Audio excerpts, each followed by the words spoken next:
interpret art. How stimulating and satisfying it is to explore artistic concepts and the creative process. Would you like to visit an artist's studio, go to a collector's home, or join in an art critique session? All of these experiences and more are offered by an organization called Art Encounter. Our guest, Joanna Pinsky, is the artistic director and co-founder of this adventurous group. A practicing artist herself, she has exhibited in New York and Japan and is represented by Perimeter Gallery in Chicago.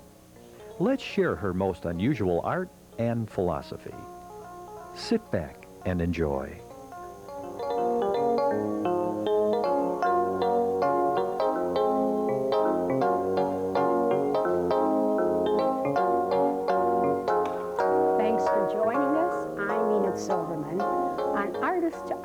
We try to showcase the most talented artists working today. And on this show, we have a guest who not only creates the most unusual art, but has founded a very exciting organization. And now, let's unravel the art mystique with Joanna Pinsky. Welcome to the show, Joanna. Thank you. You know, I first ran across your name when you were reviewed by Alan Artner in the Chicago Tribune. And this is what he said about you. The artist has achieved something solid without having followed fashion or fad. Is that true? Do you agree? Do you march to your own drummer?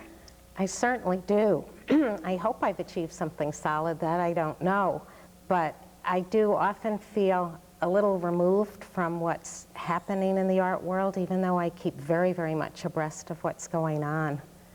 Well, I'm looking at this piece you brought, and it's so unusual with these shapes. I don't even, what do you call it? I call that shaped canvas. And I enjoy working in this format because in many ways it's a little bit more challenging for me than a traditional rectangle. I'm trying to work with the form itself and yet create an atmosphere within the form without having real negative space. If you know what that means. So you only have the image, not the area around. There's no area around to deal with or to create atmosphere. It also creates a certain dynamism. There's a tension automatically between the wall and the piece itself. What is this image I'm looking at? Well, it's an image from an old Greek temple in Delphi, not the major temple, but a temple to Athena.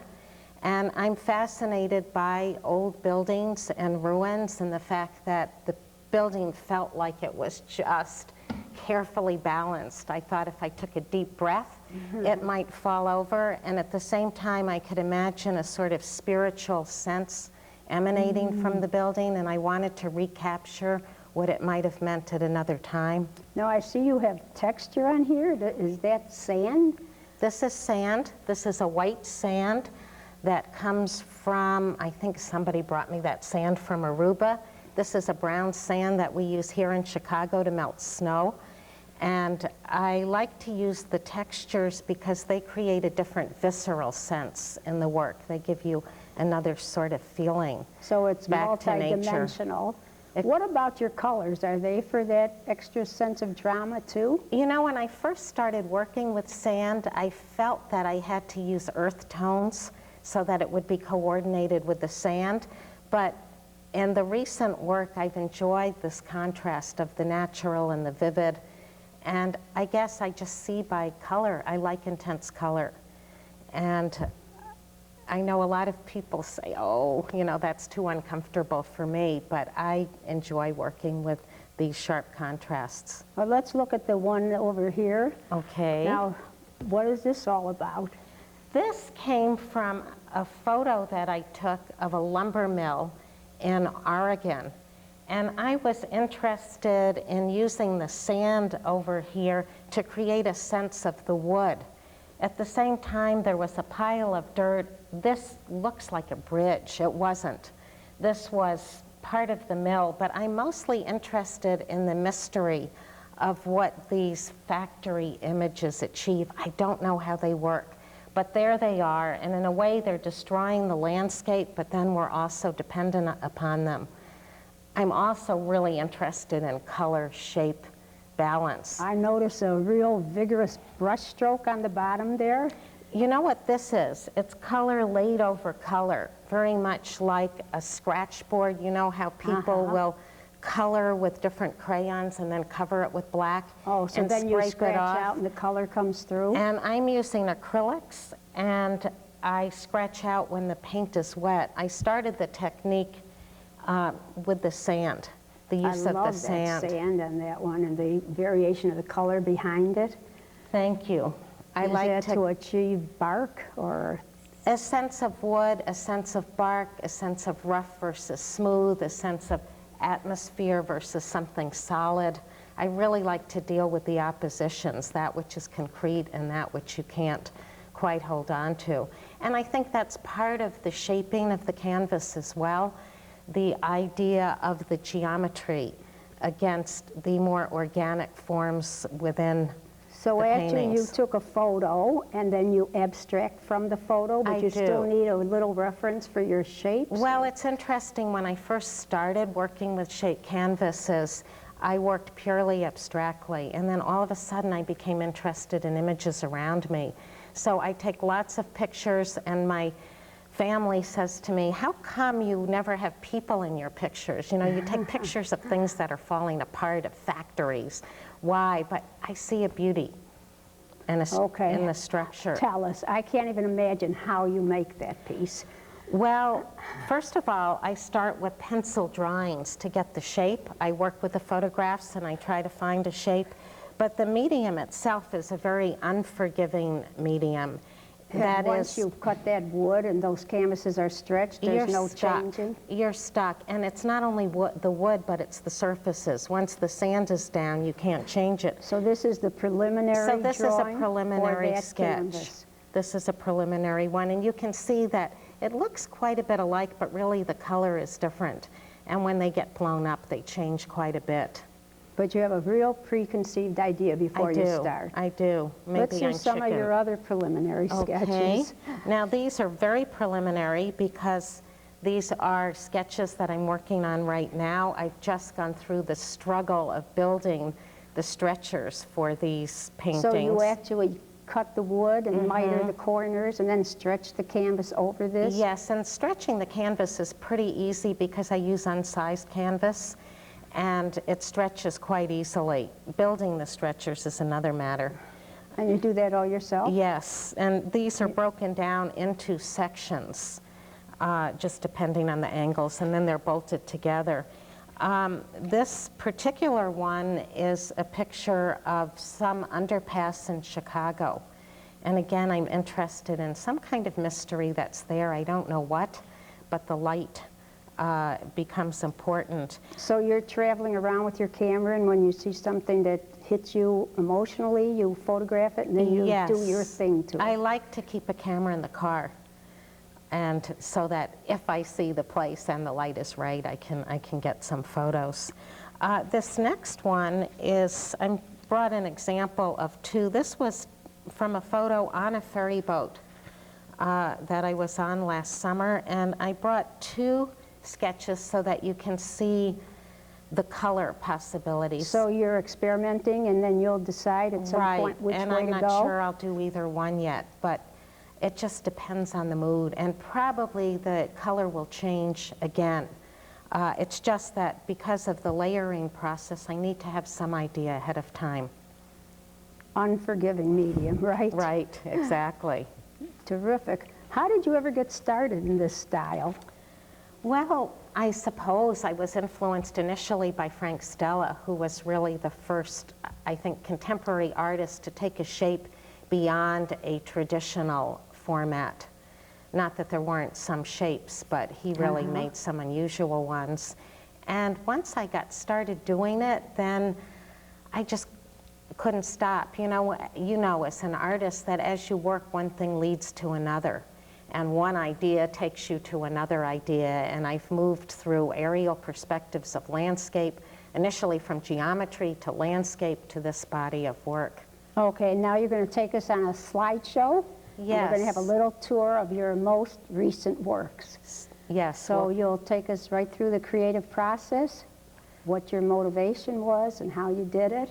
Okay, so we'll look at a few. Now this is a detail of a painting that is a picture from an old farmhouse. And I saw a photo, in this case in the New York Times, and Why was did that fascinated. appeal to you? Why did it appeal to me? I began to take photos of buildings that were falling apart. I wanted to try to produce a dignity in these old buildings. This one, again, we're seeing just details, but this was from an old dairy, actually, that was near a beach in New Jersey. And I created the ocean behind the dairy. And so you're seeing an abstract painterly grasses and colors, and then the building. I'm certainly starting to recognize your colors, your shapes, your brushstroke. Now this one, again, you see some of the same elements as in the last. I will remind you that they're partly cut off, but this comes from a building that was an old school or a church in an area near where my parents lived in Maryland. It's almost haunting, isn't it? I felt it was haunting, and I photographed this building as it was deteriorating. So there were many stages, and I've done many paintings and drawings from this same building until it finally collapsed. And so it's only remembrances in your painting? Maybe so. And this is another building on the seashore. It was an old shack on an island. There was nothing there except this old shack. And I imagined who might have lived there at one time. Now this, I took 2 photos and I put them together to create the shape. And I was contrasting warm and cool. You don't know whether you're inside or outside when you look at this. There's a certain element of danger. In this one, it's actually a softer version of the other painting. Again, it's only a detail, but this had a more fluid, soft, ethereal feeling in the final painting. This is... Are those boats? That's exactly what it is. This is a boat that was landlocked. It was actually beached in Greece. My husband and I took a trip to Greece a couple of summers ago. And again, it's an old fishing boat, dilapidated. I photographed it. I was interested in the fact that it was still there, even though it could no longer sail. And this is another image of a boat, and this is taking its final voyage. That's how I felt about it. Again, we're missing part of the shape, but you get the idea of the boat going off into space. So actually every picture tells a story to a They all degree. do. This is, I also work... Everything looks out of kilter, what's happening to this building. I think it was a tornado. And this image I also found from a newspaper photograph. This is a rectangle. It's really a detail of a rectangle. So sometimes you work in the traditional rectangle? Yes, I like to experiment with paper. First of all, it's a work on paper, so the surface is different from canvas. I like to play with the paper in different layering, and I like to allow the paint to be very thin. So this is acrylic on paper? And this is acrylic on paper. And the next few are also rectangles. Now this is one of the final images of that building in Maryland where my parents lived. And I felt that... It's almost transparent at this point, huh? Exactly. It's going off into the next world. This is at Chicago and Halsted. Again, we're seeing the central image of this, but there's a factory there. I think it's the cement works.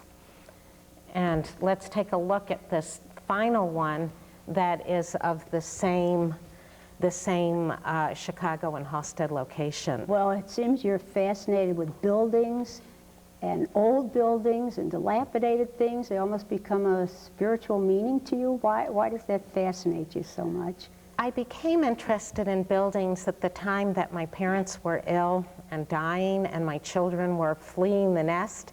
And so in a way, I think the feeling of home was in transition in that sense. And I wanted to capture a sense of dignity in the old buildings, and I realized that it was connected with this change. I also see them as optimistic, and maybe that's the color that you asked earlier. But they may be falling apart, but life is still going on, and there are changes and other exciting ways of viewing the world. So these parallel your own life experiences. They do, and I think that's true for all artists. Sometimes we're not aware of it while it's taking place, but it's there. It's there, I think, in all of us. And with all this, you still have time to retain your sanity and work in your studio and start a totally new organization called Art Encounter. Well, Art Encounter is now 20 years old, and I don't know about the word sanity. Sometimes I really feel like it's impossible, but the way that I manage is that I work at night. When my children were small, I worked at night. My husband's a professor, and he would not take a real early morning class, and he'd get up with the kids in the morning and send them off to school. And then and I would sleep in. And then later, I founded Art Encounter with 2 other artists, Ellen Kammerling and Bonnie Hartenstein. And then Art Encounter grew. What is Art Encounter and how was it conceived? Art Encounter we're a nonprofit art educational organization. We started when my partners and I used to go to galleries together with friends, and the friends said, well, gee, your discussions are so interesting in the galleries, and oftentimes our friends didn't want to go to galleries themselves. They were intimidated by the gallery? They were intimidated. So we wanted to find a way of bridging the gap between the artist and the general public, and Ellen and I stuck with the organization for a long time and developed it together, and began to offer tours to artist studios and private collections. And you go to artist studios? All right, if I sign up for one of those tours, what could I expect in this studio? In the studio, you'll meet an artist, and you'll see the artist's process. We will lead a discussion about the work. Our discussions are all interactive, so the artist has an opportunity to hear what you think. You have the audience, the viewers interact? We do. So it's not a lecture situation? It's not a lecture, but it's a guided technique. It's a lot harder, actually, than lecturing, because you really have to understand the work yourself, your own philosophy, and translate that into questions, and then listen to the audience so that they communicate. So it's an interplay between, that's the technique through all your tours? That's the technique through all the tours that we offer. You also go to collectors' homes? Now do. You've got the audience interacting. What if someone says, why did you buy that piece? They sometimes do. We never know what will come out of our audience, but the technique is such that people are entitled to their opinions, and if somebody doesn't like something, somebody else loves it. And we will sometimes ask, how many of you like this and how many of you don't? Because if you don't like something, that's a start for getting into it. If you understand why I don't like it, for example, if a work has lots and lots of things going on, somebody will say, it's too busy, I don't like that. And somebody else will say, oh boy, it's so exciting, there's so much to see. So if you really understand that if it's too busy for you, you can get to the idea. You can maybe get to the intentions in the piece, but you'll have to work harder. So you must see some fabulous collections and wonderful homes. We see terrific homes, and we have programs weekly on Wednesday afternoons in the spring and fall to artist studios and private collections. And can I tell you why we got started, why we started to go to the collections? Sure. We went to artist studios and to galleries, and our people sometimes said, well, this is great, you know, this is really interesting, they have terrific ideas, they're intelligent, these artists, but who would buy it? And so then we went to the collectors so that they could see how people live with art, and it's inspirational. Is this mostly abstract art and contemporary art? It's mostly contemporary, but not necessarily abstract. Okay. There's a range that we view from art glass to very sophisticated paintings to conceptual art. Now I noticed, and I thought fascinating, was that you have art critiques where artists bring their works and everybody comments. How do you get people to comment? It's always been amazing to me that the same people that know their taste in books and movies and music will be hesitant to give a view on art. That is so true. That really is. People feel that they don't know anything about art, and it's partly that there isn't enough art in the schools, but we do by asking questions that they can be comfortable with. How does the color make you feel? Or what kind of atmosphere does this have? And we try to get them to zero in on their own ways of seeing. I might explain what tension is and ask for people to find one point of tension in a work of art, and people will start looking around and they'll find several, and pretty soon they're there. Once they know the questioning process, then they have a way of looking at work when they're on their own. Fascinating. And you also go into schools? That's an important part of Art Encounter. One of the reasons that we do programs for the general public, visits to galleries and museums and the studios, is to help build a membership base for Art Encounter. How many members do you have? We have members over 300. And it's important because we take original paintings into the schools and lead the same kind of discussion with kids. Are those the pictures you were going to show us? Do you have those? Yes, I do have. So you're going into the public schools and you have teachers trained to? We have teachers trained in the Art Encounter discussion technique. Here's an example of a program in a school in Evanston. This is a program in which we're bringing art by artists from different ethnic backgrounds into the schools. So you train your teachers to talk about art? Yes. How to talk about art? What do you tell them? It's a 6-day workshop. We usually meet weekly in the fall, and they learn to analyze the work. I mean, many of them are artists with MFAs, and then they learn the process of breaking it down into questions. Okay, and what is this picture? This picture is an intergenerational program. We do programs in senior centers, and this is a program in a nursing home, actually, with kids from a middle school. So you must feel that anybody's life can be enriched with art? Exactly. That's You even exactly. have a program for the blind? We do. We developed a program for the visually impaired. Do they touch sculptures? Exactly. And also tactile paintings. And the program involves their own creation of works as well. So that's very exciting to do. It's most exciting, we're coming to now, are the trips. Did we mention those yet? We haven't. And here's a picture of Ellen Camerlane on this side, and myself, and a collector in Seattle. And there's a huge Ellsworth Kelly behind us, and a Carl Andre on the floor, Museum Quality Works. When we visit art in other cities, we take people to artist studios and private collections so they get a behind-the-scenes view, and the programs, again, help support our efforts here.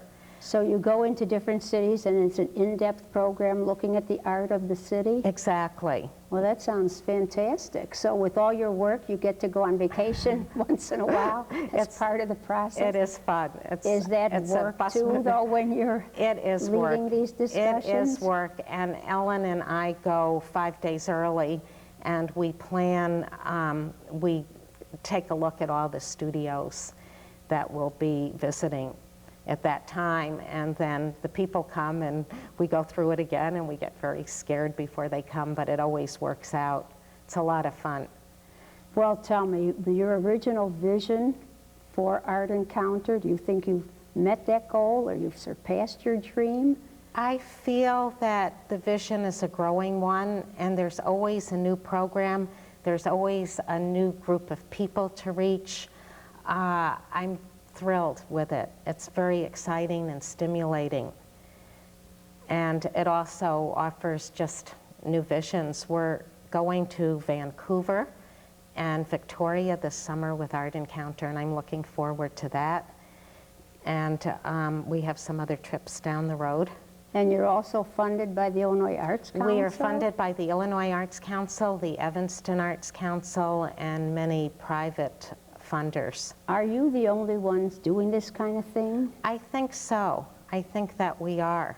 And however, we do have a staff of people now who facilitate our programs. Are these a paid staff or? Absolutely. Artists are too often asked to volunteer their time. Yes. So they are paid by the program.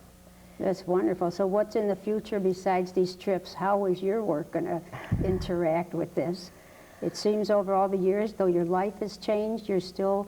I'm still working. Well, I just built a new studio, and I'm out there. You must need an enormous studio to create these things. I worked in a very small space for a long time, but I have a sort of extended studio in the city that I share with other people, and I just built a studio that is a 3-car garage that's all studio, and it's heaven. I'm really enjoying it. It's heated with water, and it's wonderful. Well, this has been great. I might even join you for one of the trips. I hope so, Ingrid. Did you say you're going out of the country? We will be going to Canada. We just came back from Mexico, and maybe down the road we will. In the fall, we're going to California, and we're combining art and wine in Napa Valley and San Francisco. So come join us with a glass of wine. If they want to join Art Encounter or go on a trip, do you have a phone number you could give them? Yes, it's 847-328-9222.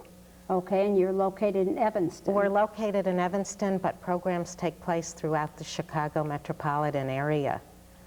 So they just call that number and they can be on their way, huh? Absolutely. Can I repeat it? Sure. But we're putting it up on the screen. Oh, okay. But it's 847-328-9222. Wonderful. Well, this has been most fascinating. I thank you for sharing your vision, your work. It's most unusual. Thank you. It's been a pleasure to be here. And I want to thank you for joining us. I'm Enid Silverman.